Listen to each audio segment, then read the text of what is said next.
منذ إعلان شركة أديداس عن تصميم قمصان الإحماء لمنتخب الجزائر الذي يتضمن نقوش الزليج لم يهدأ الجدل، فالمغرب اعتبر ذلك سرقة للثقافة المغربية وطالب أديداس بسحبها، بينما قالت أديداس إن القميص مستوحى من قصر المشور في غرب الجزائر كما تذكرون غالبا. ولكن بعد كل الجدل حول القمصان اعتذرت أديداس عن تصميمها وأعلنت في بيان عن توصلها لما أسمته بالحل الإيجابي. فكيف فسره المغاربة والجزائريون؟ وهل ستتوقف الشركة الألمانية عن إنتاج هذه القمصان؟ وهل يعني ذلك أن لاعبي ثعالب الصحراء لن يرتدوا تلك القمصان مجددا؟ طبعا كان لاعبو المنتخب الجزائري قد ارتدوا هذه القمصان أثناء الإحماء قبل مباراة ودية جمعتهم مع منتخب غينيا في مدينة وهران الجزائرية. أما في وقت المباراة فارتدى اللاعبون زيهم الأبيض المعتاد. أديداس قالت إنها أجرت مناقشات بناءة مع وزارة الثقافة المغربية وتوصلت إلى حل إيجابي، وأضافت في بيانها: كان التصميم مستوحى بالفعل من نمط فسيفساء الزليج ولم يهدف في أي وقت إلى الإساءة إلى أي شخص. نعرب عن احترامنا العميق للشعب والحرفيين في المغرب ونأسف للجدل الدائر حول هذه القضية. نعترض على أي عمل يمس بالسلامة الثقافية وتاريخ الناس ودول العالم. طبعا محامي وزارة الثقافة المغربية اعتبر ذلك تأكيدا على أن القمصان الجزائرية مستوحاة من الفن المغربي.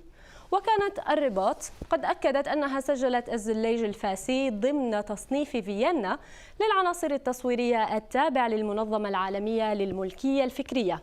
والزليج عبارة عن صناعة تقليدية رائجة في المغرب لبلاط تزينه رسوم ونقوش ملونة مختلفة، ويستعمل في أرضيات وجدران البيوت أو القصور والمساجد.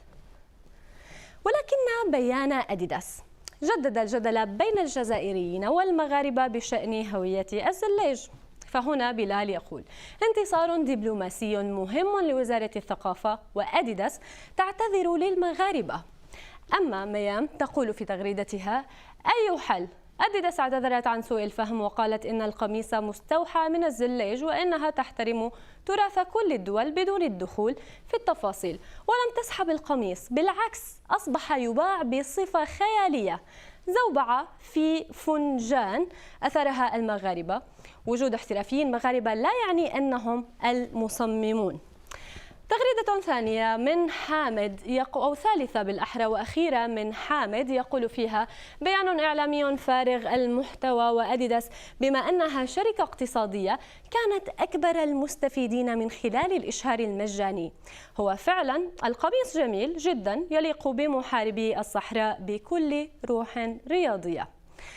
طيب، هل سيرتدي ثعالب الصحراء القميص الذي صممته أديداس برسوم الزليج؟ المتحدث باسم المنتخب الجزائري صالح بايعبود قال لترندينج إن هذا القميص للتحمية قبل اللقاء وليس قميصا لخوض المقابلات.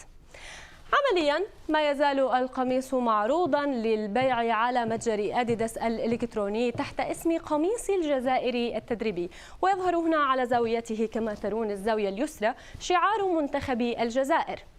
أما السؤال الأكبر فهو: هل سيتجدد الجدل بشأن هوية الزليج ما دامت الخلافات بين الجزائر والمغرب مستمرة كما هو الحال طبعا مع القضية أو قضية الصحراء الغربية؟ هذا هو السؤال الأكبر.